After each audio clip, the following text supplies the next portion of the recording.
As part of my Industry Insider series, one of the questions that I'm often asked is, what about trends? Where do they come from? And what are the trends for autumn-winter 2022 that you can incorporate into your midlife wardrobe?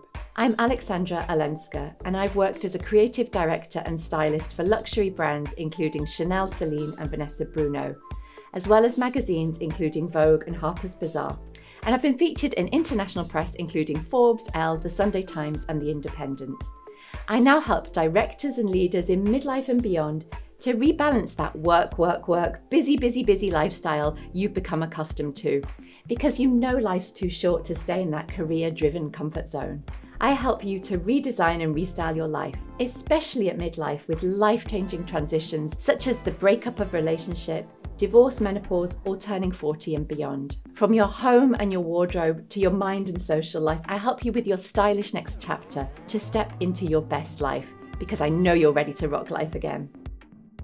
Fashion is a cultural reflection, and trends, that is to say, what is fashionable, is a reflection of the zeitgeist, of what's going on in the world, culturally, politically, socially. All of this is absorbed by fashion and manifests itself through the seasonal trends. While I'm a big believer in the French approach to style, that is, to developing your own style identity and to slowly building your wardrobe full of pieces that best support you at this phase in your life, nevertheless, we can use fashion as a tool, and the trends especially, to pep up our seasonal wardrobes to ensure that we stay elegant and relevant at midlife and beyond. So don't forget that your style is something that you have that's an expression of your soul, of your personality, of your very essence. And fashion is an expression of the trends. It's something a lot more ephemeral. It's something that's going on right now. And of course, sometimes maybe something that you love as part of your signature style identity might be fashionable at that particular moment, no problem. But generally speaking, we say that fashion is something that we can use,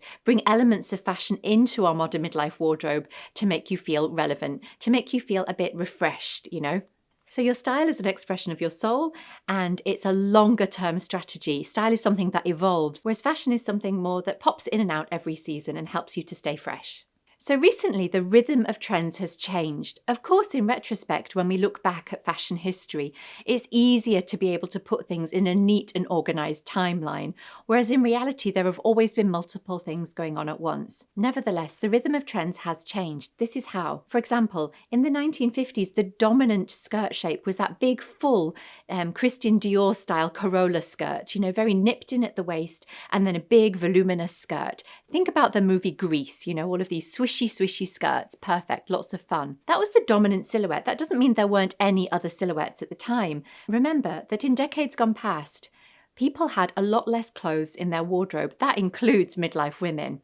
So therefore, wealthy women, because remember, fashion was traditionally the preserve of the upper classes and a way of showing off your wealth and status. And it wasn't until really the 1980s that fashion started to be democratized to the extent to which, you know, we have it today. So in the 1950s, you had this dominant silhouette and you would buy a few pieces that year. And then at the end of that year, you know, they might have worn out or you might no longer wear them because you only had a few pieces, and then the dominant silhouette would change as trends changed. So in other words, the sort of trend cycle was that a trend would slowly rise, it would pinnacle, and it would drop sharply, just as sharply as it had emerged. So if you consider the difference between the 1950s, for example, with these fun, full Corolla skirts and the nipped-in waist silhouette of Christian Dior's new look, and then into the 1960s, where we had that kind of A-line miniskirt and A-line dresses, you can see there's a real significant difference. Now, if we think about today, on the other hand, today, everything is available to us at all times. Gosh, we're living in a really decadent time. I don't know if this can stay. After all, it's completely unsustainable. So I do think that fashion and trends today are going through a huge period of reassessment and reevaluation. But nevertheless, we are living this era where we can get anything that we want at any time. And that has a profound impact on trends. Fashion is a much more global and democratized industry now as opposed to a niche one. Fashion has also become entertainment today. So it's a lot more popular than it used to be. And there's a lot more ways of people accessing fashion now, be that through screens on the internet. Gosh, you can even watch screens, you know, from the comfort of your own home, wherever you are in the world, even from a beach, for example. online, as well as, you can order clothes from all over the world to be delivered all over the place. So it's really remarkable how the industry has changed. I've been working in the fashion industry since 1996, and I've seen loads and loads of changes, which keeps it really exciting industry. But really, I'm more interested in helping you and helping my wonderful clients, be they celebrities, be they fashion brands, or individual private clients, in expressing their own style, in helping you to tell your style story, helping you to use seasonal trends to express part of that style story. So today, trends don't really ever go away. We have everything all at the same time. So instead of there being like a sharp peak where the trend comes and goes, we tend to have lots and lots of little peaks that all sort of rumble on in the background. Of course, when you're living in a time, it's also quite difficult to be objective. It's much easier for us to look back at the dominant silhouettes of the 20s and 30s and 40s and 50s, etc. But nevertheless, we can say that today perhaps the dominant trend is for eclecticism. In other words, we are living a much more style-driven era than ever before. Everything is available to us to pick and mix out of. Now, we all know that we've got a bit of the cult of the individual happening at the moment, partly as Western society at least moves into a more diverse and hopefully accepting era. And what that means is that fashion as a cultural reflection is starting to echo that. So it's not just about us wearing the latest trends to look fashionable.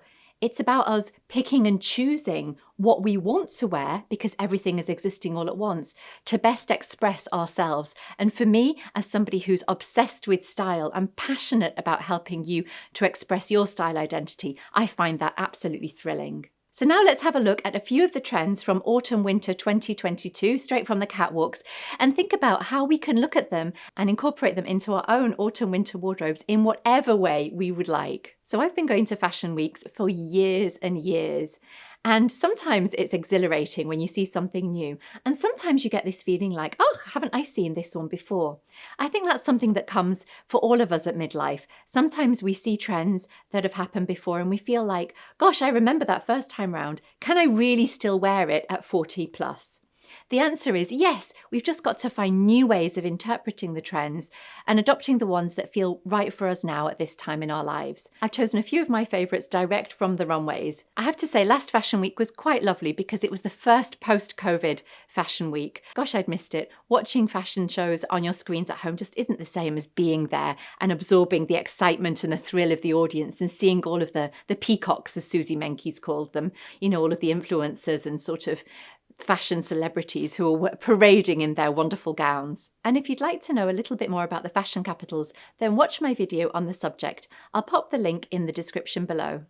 Sometimes I'm asked the question, gosh, it looks so crazy on the catwalk, how could I possibly wear this? And it's true, sometimes we have to think that there are trend-leading designers, like trendsetters, just like there are people that we call early adopters in the marketing world, which are more avant-garde versions of the trends. Then there are trend followers. Now, what tends to happen is that the trend leaders, avant-garde brands like Comme des Garçons or Margiela, for example, will have these crazy proportions, Tom Brown, all of these wonderful sculptural, quite weird collections, we could say, quite experimental. And then the following season, other brands will loosely interpret the same kind of trends, but express them in a less avant-garde manner. After all, we're all absorbing the zeitgeist, the air du temps, like what's going on around us as designers and creative directors and creative consultants. We're all absorbing what's going on in literature and theatre and music and art and, what's going on in the exhibitions and what's going on in the Ukraine and, the social political climate. We're all absorbing the same information and we're just expressing it in different ways. So there are always going to be those more avant-garde designers, but then we can also just take elements of that to put into our everyday wardrobes in a more wearable and realistic manner.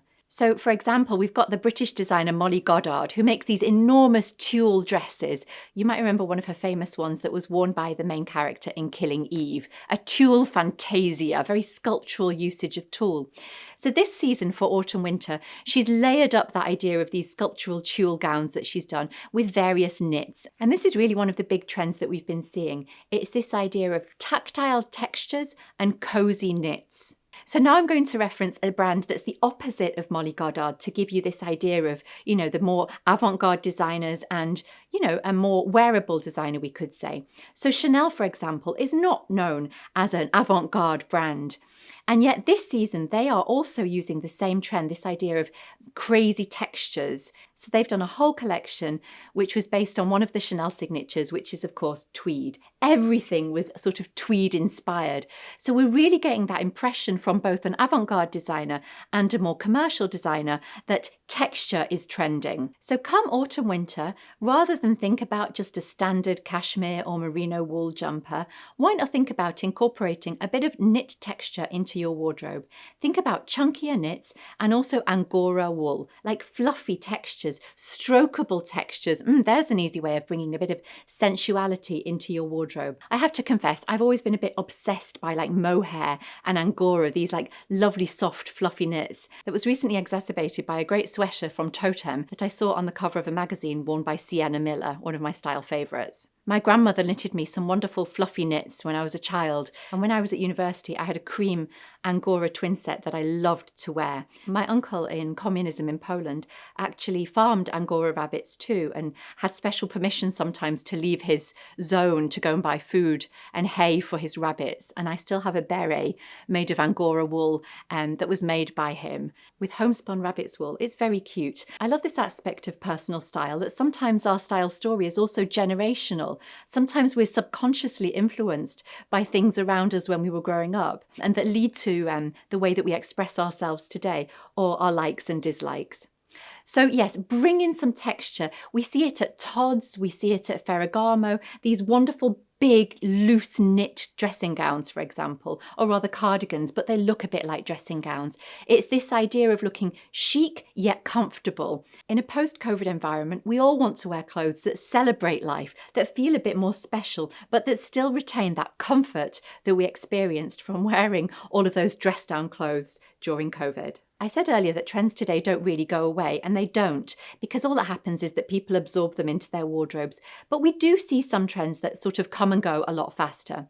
Recently, we've been seeing the proliferation of really, really tiny micro skirts, we could say, worn by some of the influencers, namely from the Miu Miu fashion show. Quite 90s inspired, worn quite low on the hips and extremely short. Now, I'm not advocating that this is the perfect silhouette for midlife women, not unless you want to wear a leg and thigh flashing style. No problem if you do. But what's interesting is that in the trend cycle, whenever you have one trend that's quite extreme, you're going to have a trend the following season or a few seasons later, which is the opposite. And that's what we're seeing this season.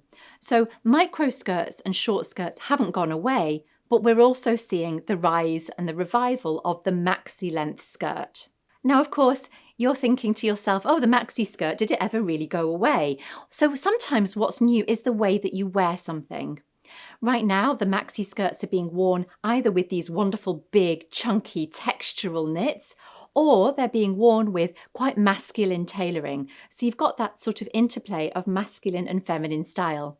Now, you all know that I'm a great lover of French style, and French style just does that really well, mixing opposites. So when something becomes a bit too feminine, you add a masculine jacket. When something becomes a bit too dressy, you add something casual, a t-shirt or a pair of jeans with a Chanel jacket, for example. It's all about finding balance and playing with the idea of opposites attracting and playing with imperfection. So we're seeing loads of oversized blazers, quite strong shoulders, and we're also seeing some designers playing with masculine and feminine within one jacket. You know, a big oversized shoulder, for instance, moving into a smaller peplum, for example, or a waisted style as opposed to it being oversized all over. So you can either use an oversized blazer as a styling prop with something more fitted underneath, like a long maxi skirt, for instance, or you can get one of these jackets that's like a trend piece in one go. It's also interesting to consider individual looks on the catwalk. What are they worn with in terms of accessories? So we've been seeing a lot of flat sandals,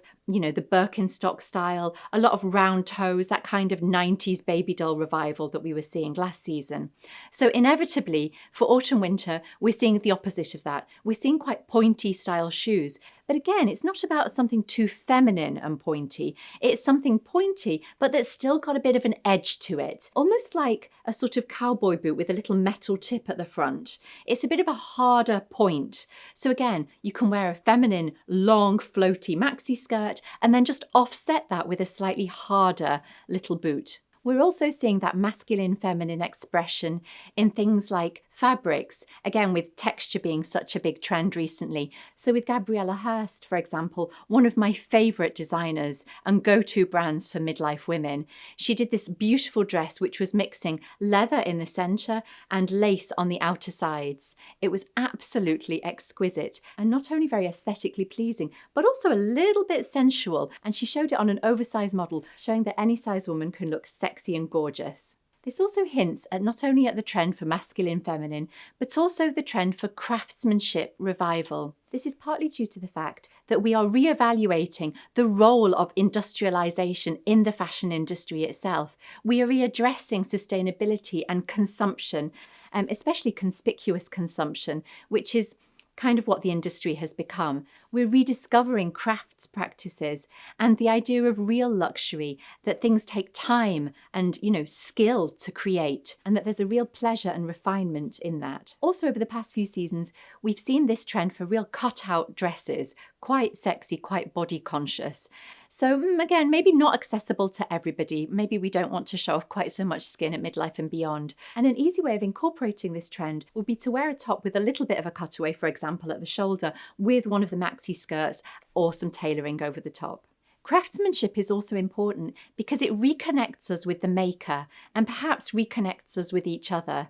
Today, after a period of isolation for many of us during COVID and confinement, we're seeking human interaction. We want to go out and meet people again and see people and hug people. Things that are created by hand remind us of that. And so I think this is one of the reasons why we're seeing a craftsmanship revival in fashion today. So one of the ways that we're seeing the craftsmanship revival is through the hand knitting, like big chunky knits that look like they've been made by hand. And then there's the idea of mixing one of these hand knitted styles with something a bit more zhuzhy, a bit more feminine, something like a chiffon dress like we saw at Louis Vuitton, for example, where there was a big hand-knitted jumper tied casually around the waist of a long chiffon gown, for instance. We've also seen sequins making a comeback over the past few seasons, and that's carrying through to autumn-winter 2022.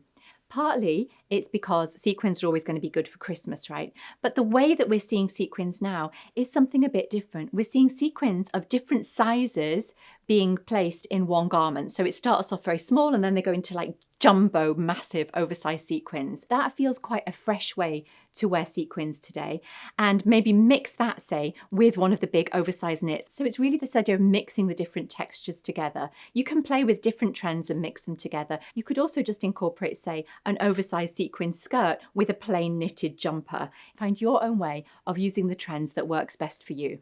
Sometimes it's also interesting to consider the small details within fashion shows. When you're looking at fashion shows online, it can also be interesting to take these smaller details.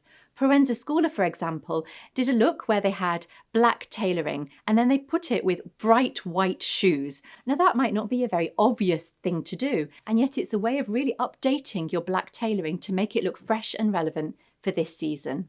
And I have to add that I do personally love the idea of wearing like white sneakers with a tailored black tuxedo jacket and wide leg trousers. I think it just looks quite effortlessly chic and easy, especially for the midlife lady. So don't forget that just a few little trend additions to your wardrobe can make it feel fresh for the coming season. And you can also find some pieces that maybe you're going to love and keep for seasons to come. That will indicate perhaps how much budget you would like to spend on individual pieces. So don't forget, this season is all about mixing textures together. That could be some chiffon or some tulle or some lace, something a lot more feminine, with something a bit harder like leather or some big oversized chunky knits, and different textures that are going to make you feel amazing. Et voilà, thank you for watching. À la prochaine, bye bye.